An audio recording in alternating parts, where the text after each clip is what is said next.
Hello नमस्कार दोस्तों, स्वागत है आपका हमारे यूट्यूब चैनल एजुकेशन ईयर 3.0 में। दोस्तों, मैं डेली के करंट अफेयर लेकर आता हूँ और इस बीच में 5 दिन के करंट अफेयर नहीं आया है। 18, 19, 20, 21, 22, ठीक है।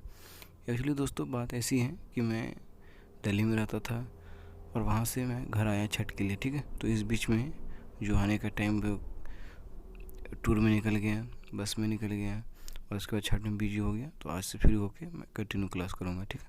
और जो भी क्लास छुट्टी है उसके लिए हमें माफ़ कर दें और आगे चल के सारे क्लास आपको हम संडे के दिन मैनेज कर देंगे, ठीक है। फिलहाल आज से क्लास को कंटिन्यू रखते हैं। कितना आज है 23 नवंबर 2020। देखते हैं आज का बेहतरीन प्रश्न वाली करंट अफेयर क्या है। हमारे एजुकेशन या 3.0 की वीडियो के करंट अफेयर आपको अच्छे लगते हैं, हेल्पफुल लगते हैं तो अपने चैनल को सब्सक्राइब करें, इसके बेल आइकन को जरूर दबाएं दोस्तों, ठीक है।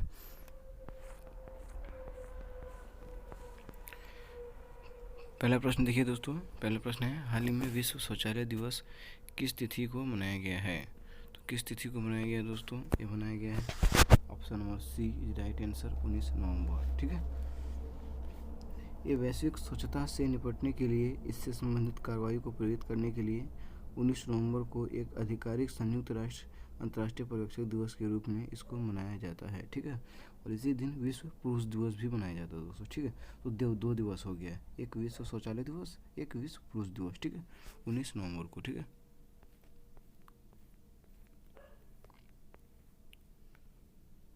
प्रश्न नंबर 2 देखिए दोस्तों। हाल ही में WEF विश्व आर्थिक मंच, ठीक है, वर्ल्ड इकोनॉमिक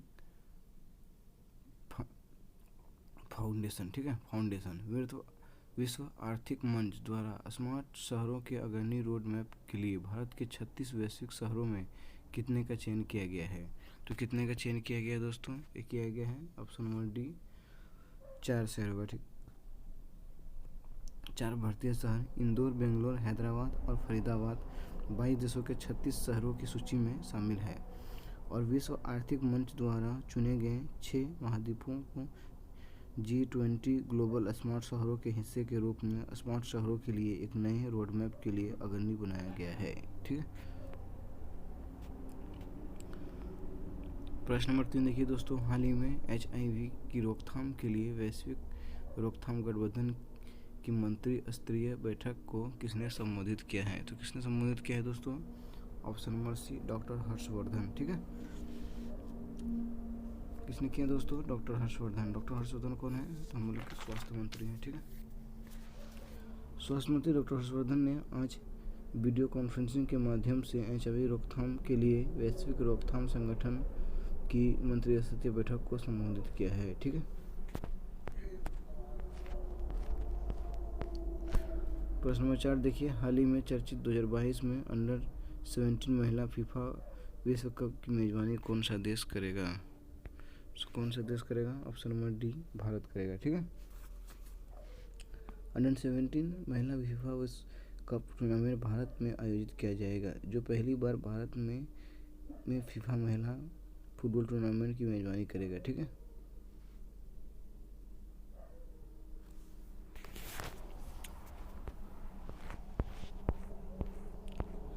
प्रश्न नंबर 5 देखिए दोस्तों। हाल ही में जारी EMD की विश्व प्रतिभा रैंकिंग में कौन सा देश पहले स्थान पर है। तो कौन सा देश पहले स्थान पर है, option number B right answer Switzerland, ठीक है। कौन, स्विट्जरलैंड।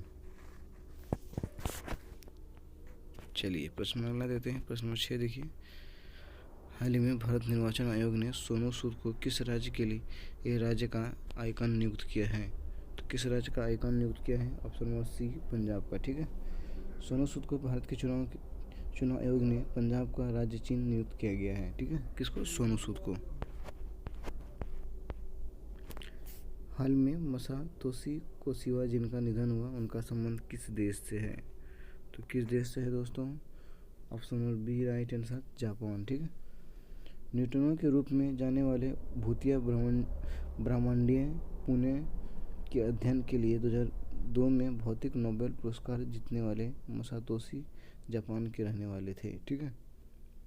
तो ठीक से सुने, न्यूट्रिनो के रूप में जाने वाले भूतिया ब्रह्मांडीय पुणे के अध्ययन के लिए, ठीक है। भूतिया ब्रह्मांड पुणे के जो अध्ययन किया गया था, इन्होंने किया था मासातोशी कोशिबा, ठीक है। कहाँ के थे? तो जापान के।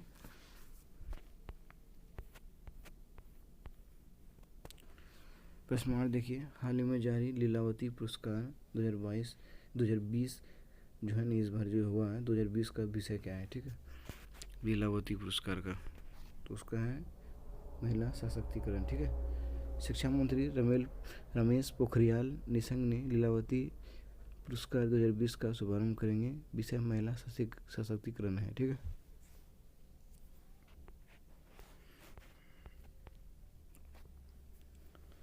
प्रश्न नंबर देखिए, हाल ही में जारी गोल्डमैन सैक्स के अनुसार FY21 के लिए भारत की GDP विकास दर क्या है? तो क्या होगा इस बार का? 10.-10.3, ठीक है। गोल्डमैन सैक्स ने भारत के लिए अपने FY21 के विकास के पूर्वानुमान को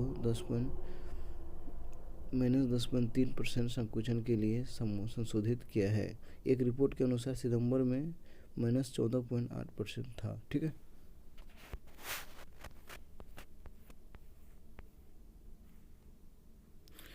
प्रश्न नंबर 10 देखिए, हाल ही में किस राज्य सरकार ने भारत के पहले विकेंद्रीकृत सौर अभिसारण परियोजना का क्रियान्वयन पर चर्चा करने के लिए नई और नवीकरणीय ऊर्जा विभाग के साथ समझौता ज्ञापन पर हस्ताक्षर किया है?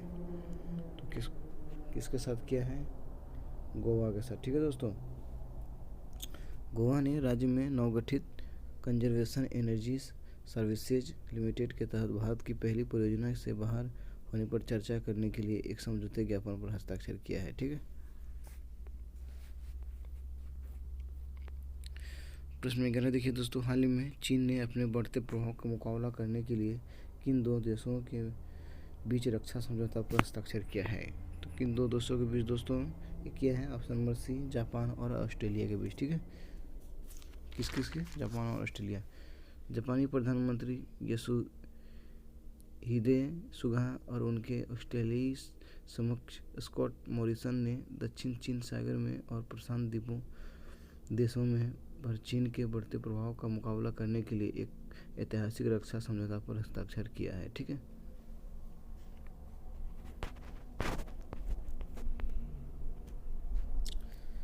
प्रश्न 12 देखिए, हाल ही में जारी मानव स्वास्थ्य क्षेत्र के लिए विश्व रोगाणुरोधी जागरूकता सप्ताह 2020 का विषय क्या है?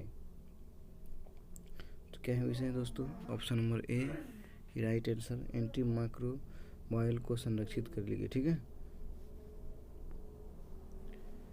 विश्व रोगाणुरोधी जागरूकता सप्ताह का उद्देश्य वैश्विक रोगाणुरोधी प्रतिरोध के बारे में जागरूकता बढ़ाना और दवा प्रतिरोधी संक्रमणों के आगे एक उद्भव और प्रसार से बचने के लिए आम जनता, स्वास्थ्य कार्यकर्ताओं और नीति निर्माताओं के बीच सर्वोत्तम प्रथाओं को प्रोत्साहित करना है, ठीक है दोस्तों। ये थे 12 प्रश्न। ये सारे प्रश्न आपको अच्छे लगे, हेल्पफुल लगे, हमारे चैनल को सब्सक्राइब करें, इसके बेल आइकन को जरूर दबाएं दोस्तों, ठीक है।